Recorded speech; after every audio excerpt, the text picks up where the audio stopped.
It's the last day of August 2022. Your day weather podcast brought to you by Cowboy State Daily. Cowboy State Daily has more original Wyoming news information than any other organization in the state. Check them out at cowboystatedaily.com. Sign up for their daily email newsletter. As we take a look at what's coming our way, best way to describe it is Rocky Mountain High. Rocky Mountain High, not this Rocky Mountain High, but this Rocky Mountain High. Just a big old area of high pressure over the western United States that's going to be dominating the weather pattern for the next several days and right on through Labor Day weekend and deep into next week.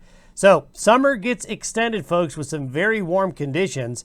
Before we get to the details, though, I want to show you a great shot, a great astrophotography shot from the Badlands of South Dakota. Thanks, Steve, for sending this in. That's one thing. We just have a little bit of a sliver of the moon, and we're going to have clear skies coming up here for the next several nights. So if you're a astrophotography buff, you've got some great opportunities to get some great Milky Way shots like this. And also the great time of year to get Jupiter and Saturn as well. Now, with this Rocky Mountain High building over the region, we're not going to see any snow over the peaks like you're seeing over the picture, at least for the next 7 to 8 days or so. We may see that change afterwards. We'll talk about that here in a minute. Some thunderstorms in the area today: Nebraska, northeastern Colorado, far southeastern Wyoming, and western Kansas. There's going to be a few thunderstorms today. There are already some out there, but it's with a little patch of moisture that will go away. And the weather from Thursday through Labor Day weekend is looking good for the whole region. There's just going to be a lack of weather, which means if you're going to go camping, boating, fishing, hunting, whatever, the weather is just not a factor at all. Any significant changes are not going to happen until around or after the 10th. That 10th time frame, right around there, is when I do see a potential for a cold front and a taste of fall. But until then, it's going to be an extension of summer. And a reminder for folks who may have missed yesterday's podcast, check out the cocorayos.org website if you want to volunteer to measure rain and snow. As we take a look at the pattern, it's high pressure dominating. There it is. It's going to sit there all the way through Labor Day Monday. So you see, this is for Monday. This is where we are today. This is where we are for Monday. Notice there really isn't much of a change.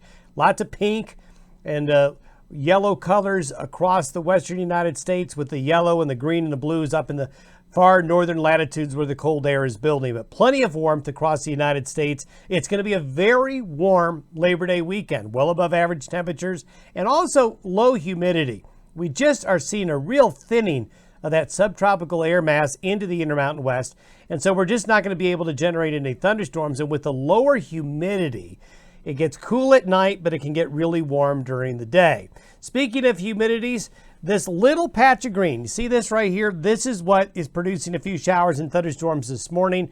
There's just a little piece of moisture coming on through, but you can see the moisture is really dominating in the southern tier of the United States. This is for Saturday. See all the brown? Just very dry air. A real suppression of the monsoon well to our south. And as we get into 10 days from now, this is when we see a weather pattern change. We're going to see a low come off the British Columbia coast and across southern Canada that should take some type of cold front through. Now, the intensity and the strength of the cold front late next week and next weekend, don't know yet.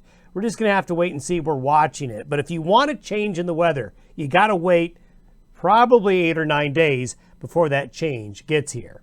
That's when some cooler air is likely going to come in. I think colder air coming into the western United States, first the Pacific Northwest and western Canada, then the northern Rockies and northern plains. It's going to be about around the 9th or the 10th or shortly thereafter.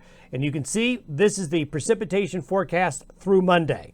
So lots of white all across western and southern Canada, the Rockies back to California, the Pacific Northwest really not getting into anything until later on with that frontal system. You can see there is a real concentration of more heavy rain for Texas, the Gulf Coast, northern Mexico, the southeastern parts of the United States. They have been really wet, making news headlines, and they're going to be getting more. Speaking of more threats of rain and tropical weather, here we are on the last day of August with no named storms.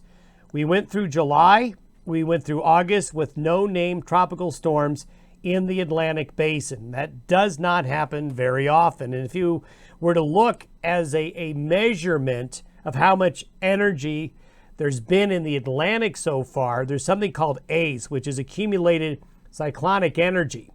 And that's basically a way to measure how much energy there has been to help form storms and hurricanes in the Atlantic basin. The average you can see here really goes up in June, and then you can see the peak hurricane season there before it flattens out as we get to the fall season and the beginning of winter.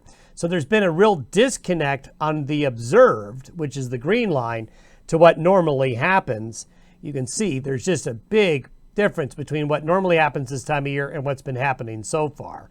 So we'll continue to keep an eye on that for you. In the meantime, enjoy the nice weather. We'll see you tomorrow.